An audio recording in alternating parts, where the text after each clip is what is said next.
சர்வசாதாரணமாக நீங்க பெண் குழந்தை பிறந்த வீடுகள்ல ஹாஸ்பிட்டல்லாம் போனீங்க அப்படின்னா துக்க விசாரிய மாதிரி போவாங்க. பெண் குழந்தையா, சரி விடுப்பா பாத்துக்கலாம் இப்பெல்லாம் பேசிருக்காங்க. ஆனா இன்னைக்கு பெண் குழந்தை வேணும் தவம் இருக்காங்க. பெண் குழந்தை வேணும் அப்படிங்கிறாங்க. ஆக்சுவலா அந்த மாற்றம் வந்து உண்மையிலே வரவேற்கலாம். உண்மையிலே இப்படி கொண்டாடுறவங்கள எவ்வளவு நாளும் கொண்டாடலாம், தப்பே இல்லைம்மா. நான்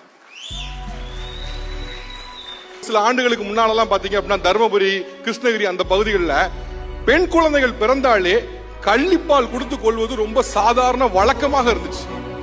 இன்னைக்கு அந்த பெண் பிள்ளைகளை நம்ம கொண்டாடுறோம். அப்ப நம்ம இன்னும் கொண்டாடலாம், தப்பே கிடையாது.